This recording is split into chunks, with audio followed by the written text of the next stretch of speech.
In the summer of 2024, athletes, coaches, and support staff from all the corners of the globe will compete at the Paris Olympic Games. Millions, if not billions of people around the world will watch their sporting heroes represent their countries in 32 different sports. 12 men's teams will battle it out in the gymnastics event. Great Britain have finished fourth in the past two Olympic Games, and they'll be hoping to go one step further in France. Who will earn a plane ticket to France, and what team will be selected? And this is my story. So, I'm going to start with the past today. I'm really excited for this episode. We're going to do an Olympic team prediction, and we're going to go back for a few Olympic Games. So in Sydney, in 2000, the men's British team didn't qualify a team. 2004, same thing, no full team. And then 2008 in Beijing, we only qualified 2 individual spots. So 2012 was the first time in a very long time we'd qualified a full team to represent Great Britain at the Olympic Games. Now, in 2012, we finished third. We made history. It was the first time in 100 years. And then 4 years later, in Rio 2016, we finished fourth. We had Christian on the podcast very recently, and I kind of said to him, I actually felt that team in Rio was probably better than the team we had in 2012. 4 years after that, and it actually turned out to be 5 years because of the COVID pandemic, in Tokyo, we finished fourth again. This time there was quite a big gap between us and the third place. I think it was about 6 marks, which is a real big gap in gymnastics. But again, another fourth place, and that meant that in 4 Olympic Games, we'd finished with inside the top 4 teams in the world, which, if you consider that the Great Britain team was ranked 23rd in 2003, that's an incredible achievement. You have to go back to probably 1992, was the last time we'd made the team final before 2012. So again, another 20 years it had been, up until 2012 when we'd made that team final for the first time. So to be getting into a team final at Olympic Games on 4 Olympic Games back to back and then finishing top 4 is amazing. If you're finishing fourth, you're really within shout of a medal. And if I look back at that competition in Tokyo, I think the top 3 teams were just incredibly strong. I think they were Japan, Russia and China doing incredibly difficult gymnastics, and we kind of were the best of the rest after that. I think we did have a few mistakes, but ultimately, those 3 teams were just, at that point in time, light years ahead of everybody else. And I think it's important to note as well, those teams maybe weren't affected by COVID as much as the British team and some of the other countries were. I think they were able to train a little bit more, particularly in China and Russia. I know that they didn't miss any training. They were just training the whole way through. So yeah, I think it's important to note that. And when we look back at this Olympic cycle, so going into Paris 2024, because that Olympic Games was in 2021, it meant that there was only 2 World Championships. So the 2022 World Championships in Liverpool, that's where the Olympic selection started for the Paris Games. The Great Britain team did incredibly well and they finished third. They had a difficult start on the pommel horse, made some big mistakes, but managed to rally and come all the way and finish third in that competition, which automatically qualified them for the Olympic Games. That was massive. That's the earliest we've ever qualified a team for Olympic Games. So that meant that we've now had 2 years to prepare as a country and as a sport for that Olympic Games, which is going to be really interesting to see how that translates into the results in Paris. So yeah, super interesting. And the last 2 World Championships, so 2022 and 2023, we finished third in 2022 and we finished fourth in 2023, so just last year. And the scores that we got were 247 plus about half a mark in 2022, and that we finished third with that score, so 247. And then a year later, 2023, we actually got a much higher score. So we increased our score by 2 marks. So it was 249. And I say we, it's not me. I'm talking as the sport in general. We scored 249. So that was 2 marks up from the year before, but actually finished in 4th place. So I think what's represented there was actually the improvement the American team made. That's probably the big difference in this cycle, is that in the last cycle up to Tokyo, there'd been a real change within the American men's team. They've changed their coaching staff. They completely changed their philosophy, which is really interesting. I'll probably do a podcast on this at some point, where they decided that from when the new coaching staff came in, they were only going to take scores into account. So you had to hit scores for them to select a team, and they were going to go purely based off of stats and maths, a bit like the film Moneyball. So really cool. And initially what happened was, I think the gymnast took a few years to adjust to that, and there were quite a few mistakes. But actually, what they've had in this cycle is they've been incredibly consistent, and their difficulty is also now catching up the top 2 or 3 teams in the world. So it's been really interesting to watch their improvement. And become incredibly consistent. And I think that was always my slight on America when I was competing. They had like a team of incredibly good individuals, but they didn't really work well as a team. And when they were in those team events, they tended to break down in those big pressure situations. So yeah, it was really cool to see the American team pushing on like that. That is a threat to the British team because they are kind of battling it out with Great Britain at the minute. You've almost got 2 competitions going on. That was kind of the case at the Worlds last year. You had China and Japan battling it out, and then you had America and GB battling it out for that kind of 3rd place spot. So yeah, and I believe that the difference was 3 marks. So it was 3 marks difference between America in 3rd place and GB in 4th place. But the GB team did have quite a few mistakes and quite a few low scores. So there are certainly places there where people could potentially look to come into the team and improve on some of those weaker spots. But a lot of those weaker spots, I certainly wouldn't say that that team was weak in any way, shape or form. They just had a few mistakes on the day. But if you were a gymnast that wasn't part of that team at the World Championships, you'll be coming into this year looking at, okay, what advantages do I have? What are my strengths? And where could I potentially improve that team score? So, I think individually we've only had 3 individual medals, I think, this cycle. So we've had Johnny, who came on the podcast, and he spoke about that floor gold medal he won at the World Championships, which was an incredible result. We've had Courtney, who's won a bronze medal on the rings, same World Championships. And then at the Worlds in 2023, almost iconic now, we had Jake Jarman win the vault gold medal. And everyone will remember his vault from the team final. I genuinely sat down and I thought about this, and I really do think, and I'd love to talk to him about this. He said that he's up for coming on the podcast. I think that's probably the best vault I've ever seen performed, which is unbelievable from an execution standpoint, difficulty standpoint, the situation, the atmosphere and the pressure. So yeah, I'd love to get him on to talk about that. But Jake won that incredible gold medal there. So 3 individual medals at World Championship level. And normally we've got used to a lot more. But one thing I would say is obviously Max missed the World Championships in 2022. Came back last year, got to the final, made a mistake in the final. But I mean, he had qualified with a big score, 15-2. Team final again, put another big score up. So he's hit 2 out of 3 of his routines there. So normally Max is the type of athlete that's going to take home a medal, but the fact that Jake won one was brilliant, and it's almost a bonus now that you're going into an Olympic Games and you've got Jake will definitely be a favourite to win a vault medal at the Olympic Games, and Max is 100% going to be a favourite to win a pommel medal if they're both on that same team. So that's brilliant. You're going in with 2 potential chances of individual medals there. I think if I look specifically at the Worlds in 2023, the first person I'm going to talk about is Jake. So we spoke about his vault there. His real strengths that he's bringing to the team at the moment are definitely his difficulty on floor and vault. Parallel bars, he's got a very, very good routine as well. If I was going to put his strengths of floor, vault, P-bars, he swings well on pommel as well. Pretty light, so he started doing quite a bit of strength on rings. And on high bar, he started to put in some real difficulty in his high bar routine, so he's doing one of the most incredibly straight casinas. It's incredible, and he actually put it out there on the floor in the all-around competition. And again, he's really building all-around. In 2022, I think he finished 5th. In 2023, he had a few mistakes, but he tried to put out some big gymnastics. He's going to be aiming to compete this year.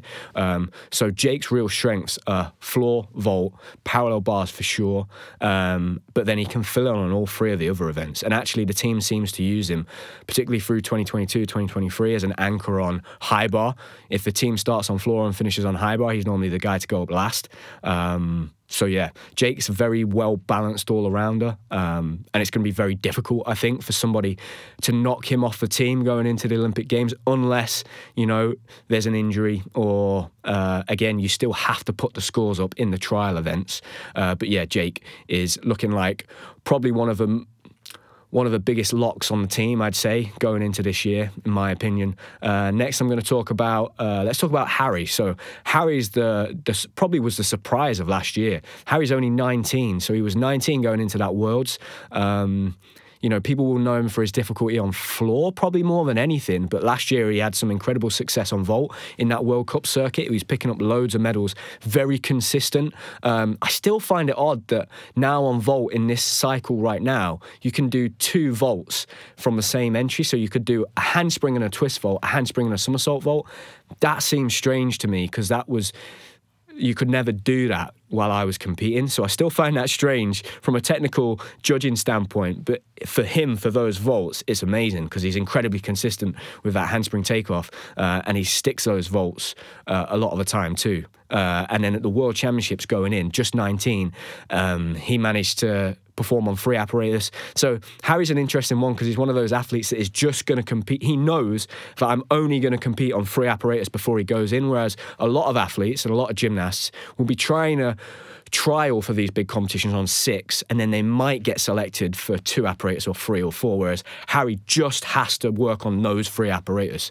So yeah, really interesting that he did so incredibly well in the qualifying event and qualified for 3 finals. Now, I'm trying to think and use my my nerdy gymnastics knowledge. I think that's the first time any male gymnast, certainly in modern history, has ever qualified for 3 individual finals, different finals in one event. So he's made history there at 19. And the big thing about him competing at 19 at a major event like that is when the nomination panel, so the people that pick a team for a major championships, sit around a table, one of the biggest slights they always have on a young athlete is that they've not got the experience yet. Now, what's really frustrating is when you are that young athlete, you can only get the experience if you get given a chance.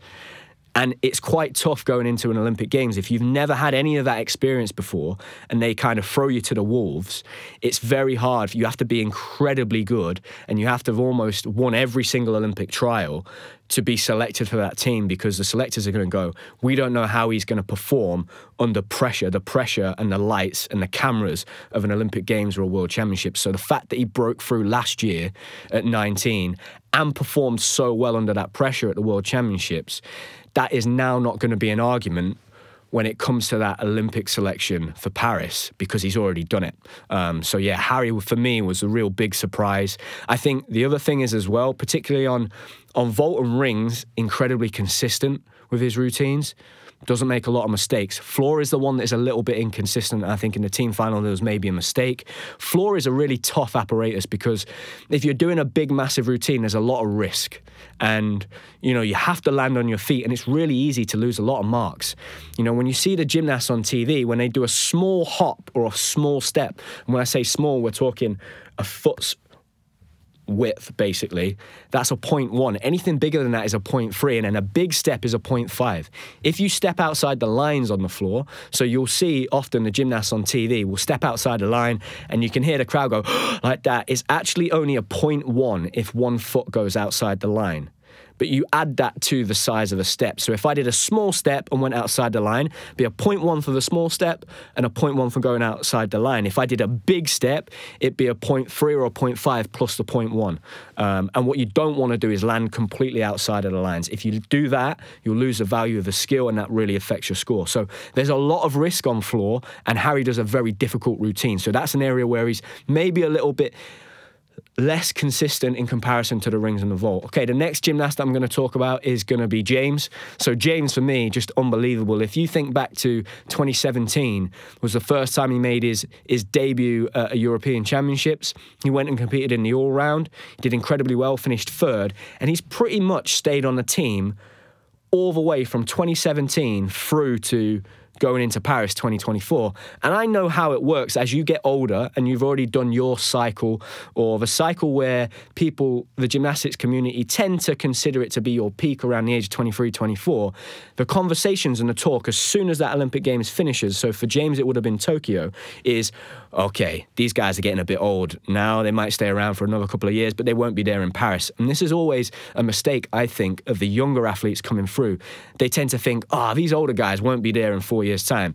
In my experience, the Olympic team from the previous games will pretty much be the same for the next one, bar 1 or maybe 2 spots, and that's been the case for the last 3 Olympic Games. So I really think James is in a great position going into this year. I'm sure at his age now, physically he's struggling, but the incredible thing about James, and I think the thing that's sets him apart, which has surprised me over the last 12 to 18 months, is that he keeps trying to take that difficulty higher and raise that bar. Even though he's getting older, he could have sat in his position and gone, right, I just need to hold on to my place and make sure none of these junior athletes beat me and try and be consistent. And we had this conversation with Christian on the podcast very recently where Christian explained my biggest worry going into the Rio 2016 Olympic Games was whether or not my difficulty would be high enough. I think in some ways, James had learned from Christian, whether he's done that subconsciously or he's had a conversation with Christian, he might have done. And he's gone, right, I can't let anyone catch me difficulty-wise, so I need to keep raising that bar. And it's been amazing to see him trying to do a handspring 2.5 on vault. On high bar, he's trying to connect a Coleman into a straight Gaylord, which is a straight somersault with a half turn. And he's doing some really, really big gymnastics. So kudos to James for doing that, because he could have just kind of sat still and gone, right, I've been in the team for 7 years. You know, I'm just going to try and be consistent and almost play to... He's almost playing not to lose rather than playing to win. James is playing to win. And actually his performance in the team competition at the World Championships last year, he had a couple of mistakes, and I know he was very disappointed with that. It's quite uncharacteristic of James. But then in the all-around competition, a couple of days later, he turned that around, did amazing, and finished within the top 10 again in the world. So if you're in the top 10 in the world, it's going to be tough going for people to come in and take an all-around spot from you. So I think James's biggest strengths are he's probably the most consistent across all of the apparatus, so probably the most well-rounded all-arounder that we maybe got at the minute. Floor solid, pommel very strong, rings pretty strong, vault he's trying to upgrade. Even if he doesn't upgrade, he's got that 2.5, which is always a nice solid vault to have. And right now we're very strong on vault. Parallel bars, great piece for him, and high bar, a really good piece for James. High bar is a piece that maybe we're a little bit weak on. I think globally everybody is a little bit weak, and that is actually reflected in the target scores to make the Olympic team on high bar. It's the lowest score of all the scores. So they're definitely James's strengths. Next person I'm going to talk about is Courtney. So we had Courtney on the podcast too. Courtney's real strengths are definitely rings and vault, and his difficulty on rings and vault, he by far has the highest difficulty on rings. He has the highest difficulty on vault bar Jake. So he's doing 2 very different vaults. He does a forward vault, Dragolescu, and a backwards vault, which is a full in, back out. That backwards vault is definitely more inconsistent than the forwards one. It's a blind landing, and it's an incredibly difficult vault. Normally tends to perform that as his second vault if they're in a team final. He seems to be doing the drag as his first vault. And then on rings, he keeps playing around with his construction on rings. I think at the Worlds last year, maybe they got that slightly wrong, because he seemed, for me, I kept thinking that his E-scores were incredibly harsh on rings. I'd have to watch that routine a few times to check his timings on everything to make sure that it was definitely 2 seconds. If you don't hit 2 seconds on rings for each strength element, you get big deductions. So I'd have to check that, but I did feel like his rings deductions were very harsh, and maybe that's to do with his construction. So I've noticed even in the last 2 weeks, watching some of his training footage online on social media, that he's changed that construction. I actually quite like it. The bits that I've seen, I think that's going to suit him much better this year. And he has floor as well. I'd say the big difference between Courtney and Harry is that the difference between Courtney's ring score and Harry's ring score is a lot smaller than the difference between Harry's floor score and Courtney's floor score. So that's probably the big difference at the moment.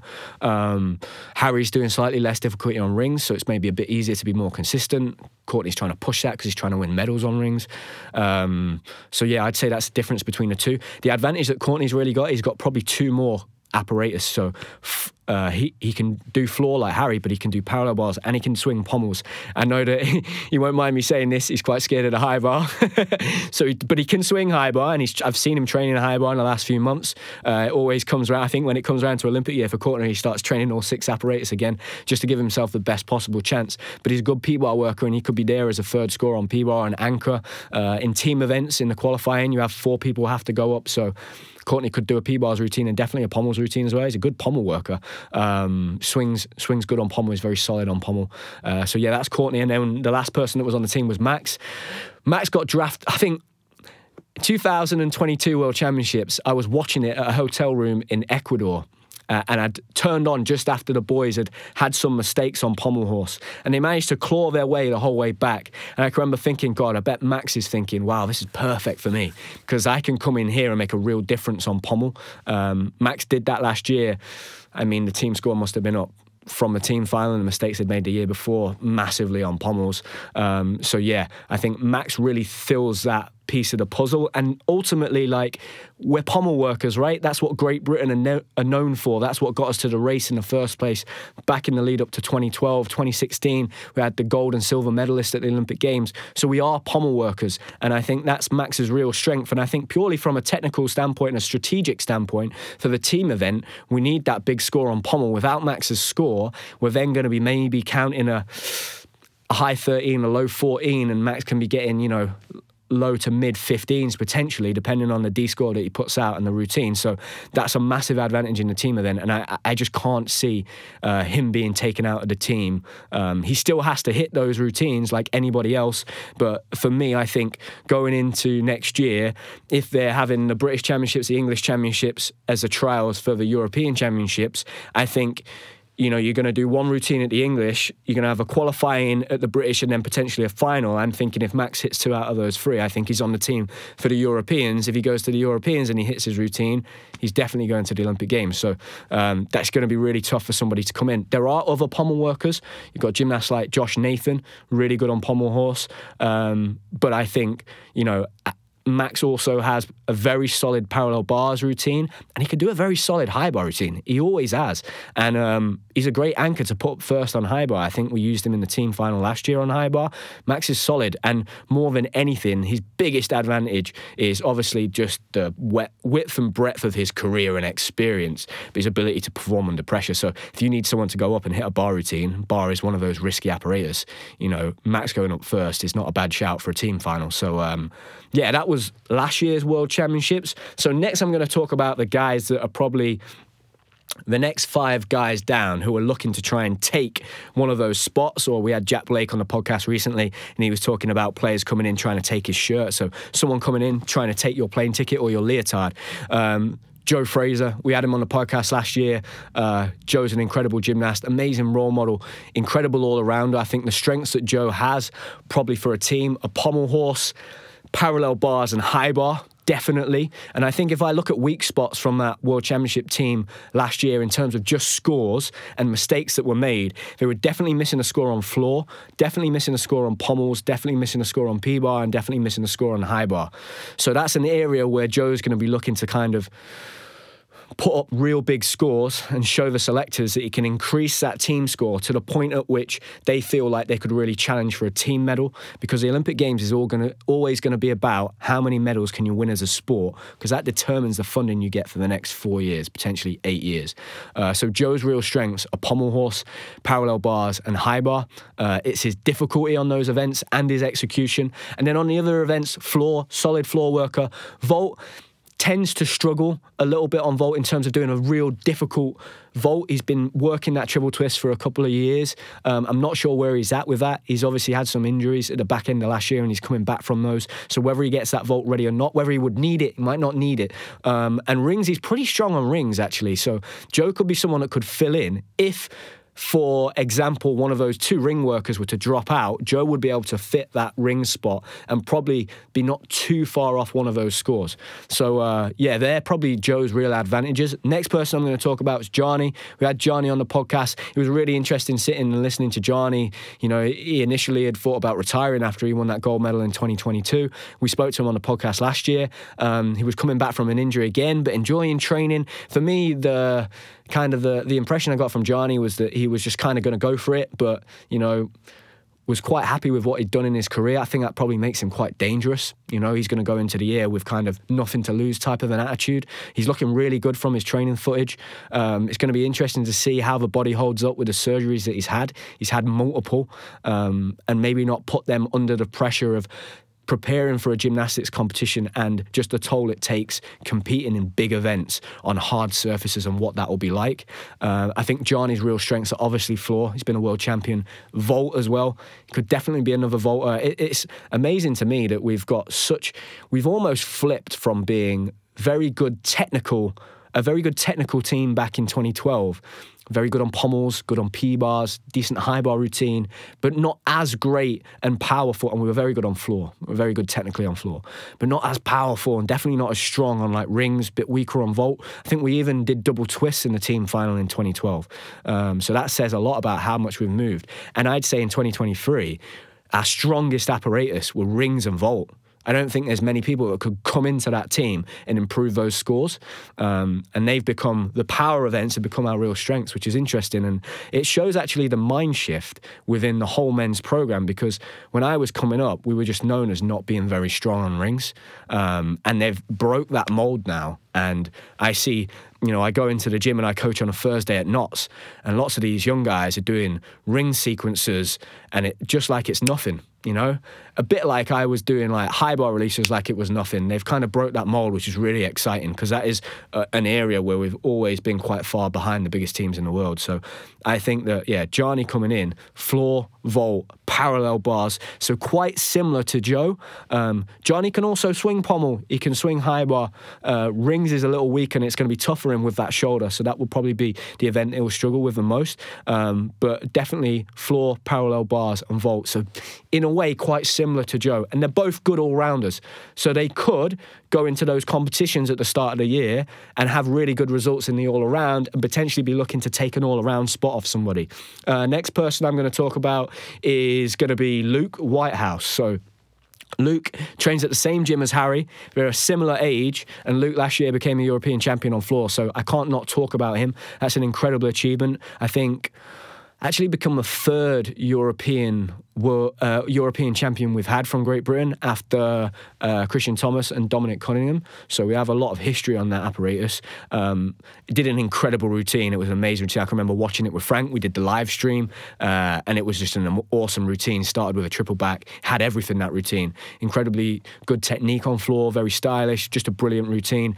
And then kind of got jumped by Harry into the world's team. And Luke's strengths, I think, are floor, vault, good on rings. I remember him competing in the Masters final at the British Championships last year. Decent on P-bars, good on high bar as well, on pommels, but I think his all-around and his difficulty isn't quite there. He's a bit younger than the other all-arounders like Joe and Johnny that are going to be going for an all-around spot. So his real strengths are going to be probably floor, vault, parallel bars, rings, and he will be doing all-around as well. But I think for Luke, he's got nothing to lose. He's very young.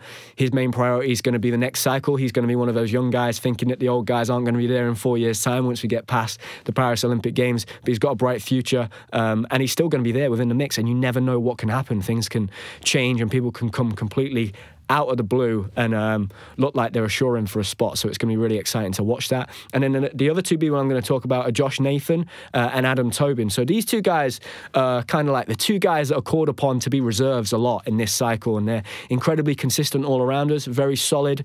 In the past, prior to 2012, every team event would have 6 men in it, and that got reduced to 5. So prior to the 2012 Olympic Games, when you would pick a reserve, you would normally just pick somebody that was a really balanced all-arounder. So you'd pick the next best all-rounder that wasn't at the Games, essentially. So at the minute, that would be someone like Josh or Adam. What's happened now is they've reduced those numbers of a team to 5, which means there are more specialists within the team. So what they've done at the last 2 Olympic Games, rather than picking 1 reserve, they've picked 3 reserves, left it open, and those reserves are a mixture of an all-rounder and then probably 2 that are good on half of the events each. So that if someone in the team gets injured, it's a direct swap in terms of the apparatus strengths that they have. And that's happened because the IOC want more countries participating in the Olympic Games, because they can now then sell advertising through TV revenue to all of the big sponsors. So the countries will, or the TV broadcasting people will go to the IOC, the Olympic Committee. They'll pay for the rights to show the footage on their broadcasting channel, and then the sponsors will pay the IOC to sponsor at the Olympic Games. So they want as many countries as possible to be able to watch the Olympic Games, because it's more money, essentially, and more revenue through advertisement and broadcasting. So they want more countries participating in the sports, because if someone from your country is taking part in the men's gymnastics competition, more people are likely to tune in. So they've reduced the numbers of guys that are on each team, and they've increased the numbers of countries participating. They haven't changed the numbers of gymnasts that will compete in Olympic Games. Let's say that number is 100. For an example, it's not, but let's say 100 men will compete at the Olympic Games in Paris, okay? Now, what they've done in the past, they had 6 men in the team event, so there was only maybe 60 people competing as individuals. They've now gone, right, let's bring those team numbers down to just 5, so it's come down to just 5, but will increase the amount of other countries that are able to compete so more eyeballs can watch the sport. So that's why that's happened. And I think, you know, it's made the sport actually quite exciting in a team final. You know, it's just free up, free to count. So if you make a mistake, you've got to count that mistake. Makes it super exciting to watch. That's why I always say on this podcast, like, if you get the chance to watch a team final, whether it's the men or the women, it's the most exciting event. There's the most on the line. We've had gymnasts sitting here in the podcast. They've all said the same thing. That pressure in a team final is completely different to just going out there and representing yourself. So I think that's changed things a little bit. But I think Josh certainly has his strength as pommel horse. A couple of years ago, he had an incredible year, won a lot of World Cup medals on the pommel horse, was doing very, very well, and has competed at European Championships, made finals there, in the all-around. Adam, same thing. Adam's been a reserve for quite a few competitions now, so he's got that experience of being in and around it. He needs that shot himself to compete at a major championships, and to be actually out there competing, but he's incredibly consistent, really well-balanced all-arounder, certainly has some strengths, does some really beautiful gymnastics. Particularly love watching his Rabalko on high bar. It's amazing. He's a great high bar worker, good floor worker, solid on pommel, solid on P-bar, quite strong on rings, good vault. So he's somebody that could, you know, turn up this year and have a really solid 6-piece competition at the English, then the British, and all of a sudden his name's in the mix. So Josh and Adam, they're going to be there. And then I think, when I think about the strategy that the selectors, the national coaches, the performance director are going to go for, I know that the performance target for this Olympic Games for the men's team is 1 to 2 medals. So that's their priority, is trying to get 1 to 2 medals. Now, 2012, we had 3 medals. 2016, we had 4 medals. Tokyo, we had 1 medal. So their target now is 1 to 2 medals for men's gymnastics. But for gymnastics as a whole, it's 4 to 6. So that's including women's and trampoline. So if it's 1 to 2 for men's, 1 to 2 for women's, 1 to 2 for trampoline, they're banking on each one of those sports getting 2 medals. We've obviously got Jake's, the reigning world champion on vault. We've got Max, the reigning Olympic champion on pommel horse. So, yeah, it's going to be really interesting how they go, but that is going to steer the team that they select, those performance targets. And the next thing that they take into consideration, which is the most important thing, is recent results. So they'll take that Worlds into consideration for sure, but they will take current form into consideration. Gymnastics is one of those sports where injuries can happen like this.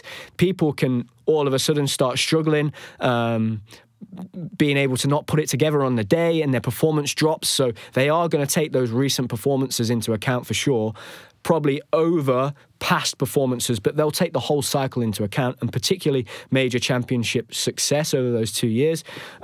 It's kind of a pyramid of hierarchy. It will be World Championships, European Championships, then probably World Cups and Commonwealth Games, and then national championships, but they will take those recent competitions into account because they're most important, right? It's how you're performing right now, because they need to pick the best team as close to the games as possible, because form can change all the time. So that's probably the strategy that they're going to go for. In terms of the way that they're going to pick the team, are they going to pick it with a team result in mind or with individual success in mind? That will play a big factor into the team that gets selected.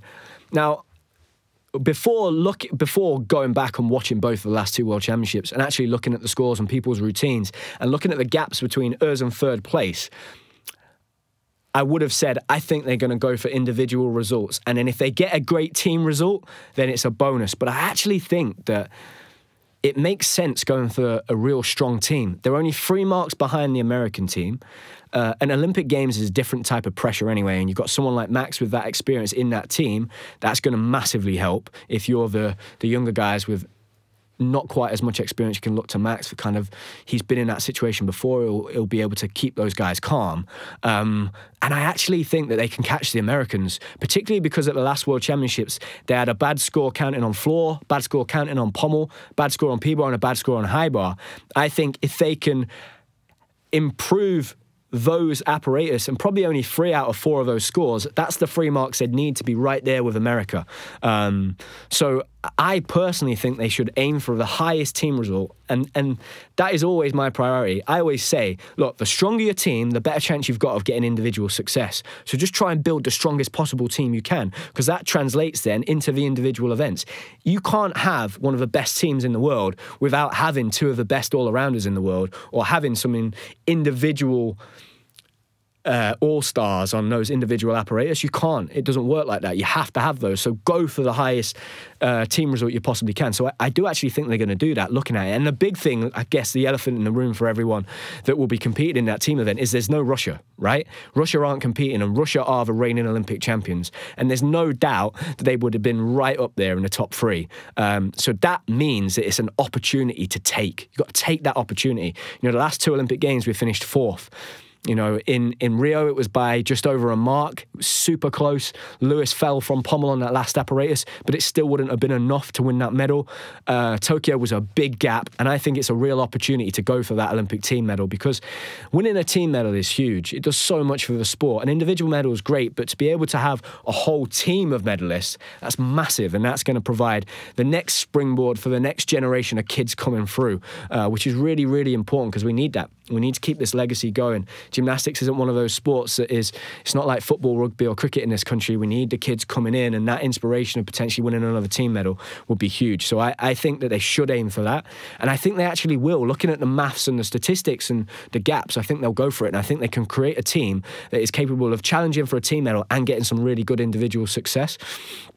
All around, at the moment, I don't necessarily think we've got all-arounders that are really challenging for those top 3 spots. However, that can change. Jake last year was trying to put in some incredible difficulty. You know, if he gets the casino into his high bar routine, and he's doing his full floor routine, and he's got his 3.5 on vault, and he improves the difficulty a little bit on pommels and rings, there's no reason why he can't be up there. I think any score kind of over 85 is going to be there. Olympic Games, it's normally a bit higher, so you may be looking 86.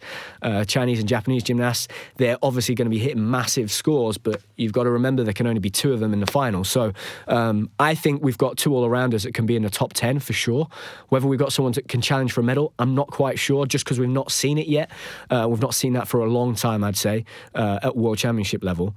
And then individually, you know, vault now is such a strong event for us. Whatever team that gets selected, potentially, you know, within Gianni, Jake, Courtney, you've got 3 guys that could make a vault final, which is amazing. You know, on rings, we're a lot stronger than we were. And I think the difference is we've got, say, Courtney and then Harry just underneath them in terms of difficulty and the level they're competing at. But the all-rounders we've got now are closing that gap to them, which is massive and really helps the team. Pommel horse, obviously, we've got Max, and there's no reason why someone like Joe couldn't make a pommel final, or Josh Nathan. They've got the ability to do that. Floor, we're a very strong team. Technically, we're great. We've got a lot of great floor workers. It's going to come down to the execution of those routines, I think, which is quite hard and very hard under pressure. When you're doing very big, difficult routines, these new floors that the gymnasts are competing on now are so bouncy. It means that you can do a lot more difficulty, and the load that's going through your joints is a lot less, so you can do more repetitions. But with that difficulty comes more risk. If you think back to 2012, those floor routines that Max, Dan and Christian did, there wasn't a lot of risk, and 2 of those tumbles in each of those routines were rollouts, so you didn't have to land on your feet. I think high bar is probably our weak event. It's where we're struggling, but everybody struggles on high bar just globally in general, bar maybe Japan and America, even China, to be fair.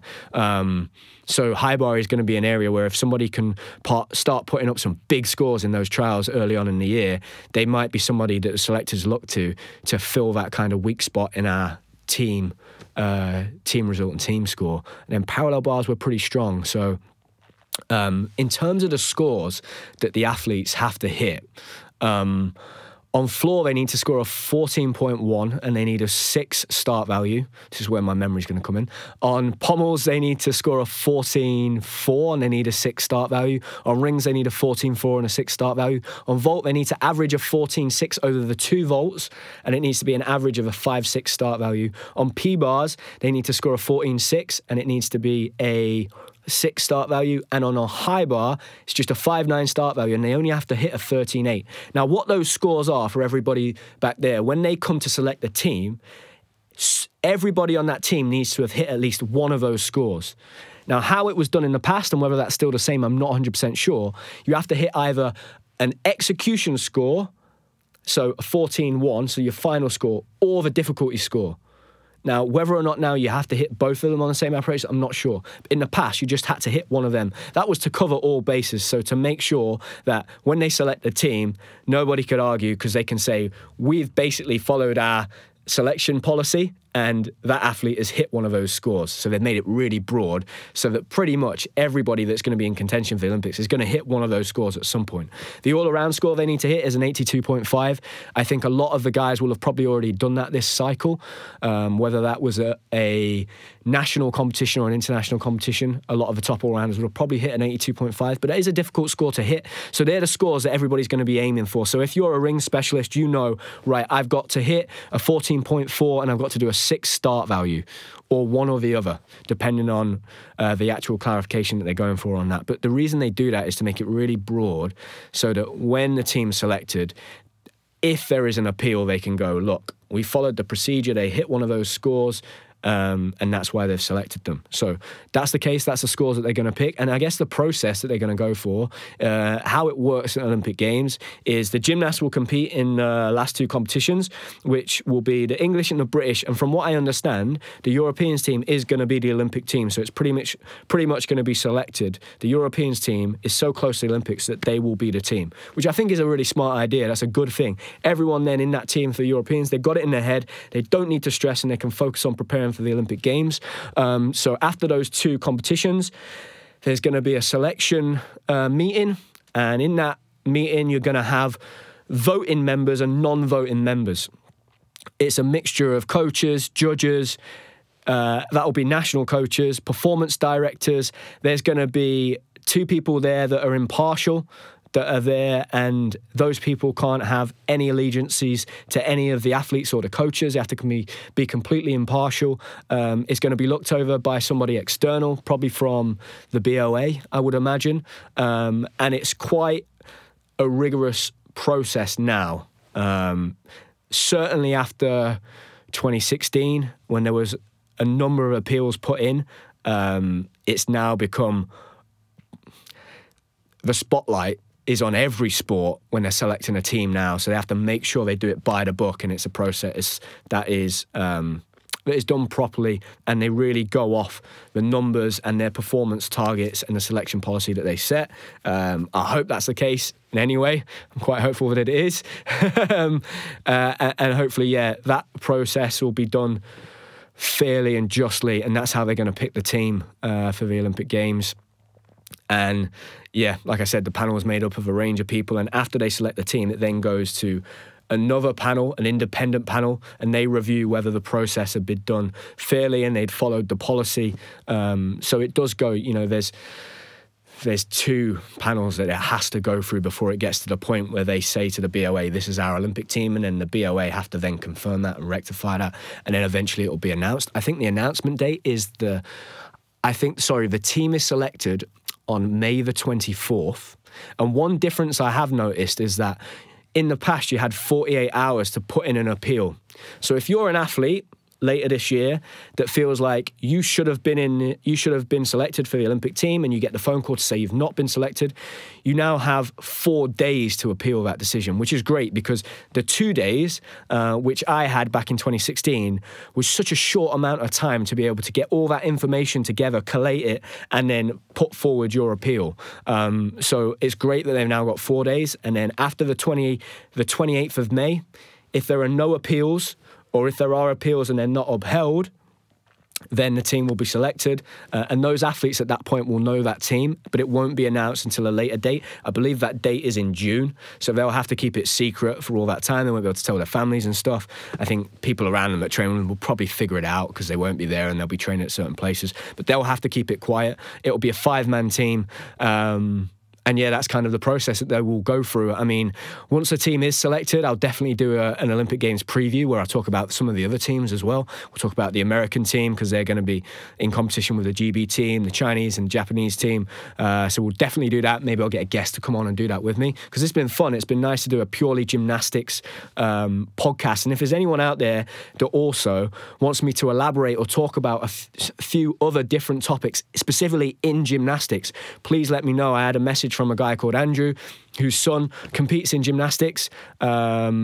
I think his son, he said, is 18 and has hopes of like competing at a higher level. He says he's loving the podcast, and he's asked me to break down gymnastics a little bit more and do some more episodes. He really enjoyed the last one that I did that was more gymnastics based, and I said, look, I'm doing an Olympic team selection one. You'll enjoy that one, but I'm also want to do an episode in the lead up to the Olympic Games where I break down the actual gymnastics on the apparatus just for the average person at home watching, so they have a better idea of what they're watching on the TV, because I just don't think the sport does a great job of really explaining. It is very complicated and those scores are complicated, but explaining what types of skills the gymnasts are doing on each apparatus. So I'm going to try and do that.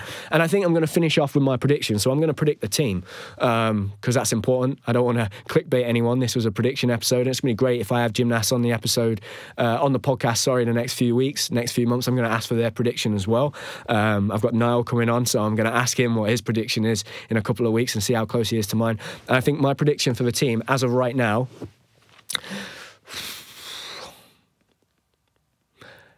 I think the top, I'm going to do the top 6. So this is the 5 and the reserve. And I think right now I would select Jake, Max, James, Harry, Courtney, and Joe as the 6. Now, Joe's been injured and he's not competed yet, but just looking at his training footage, it looks good. Also, Johnny's been injured, not competed yet, so I've not seen them. So at the minute, I think it's really hard for me to take one of those 5 from the last World Championships out of the team. But as a prediction for what I think's going to be happening, I think it's going to be those 6. And if I was pushed really hard, I would say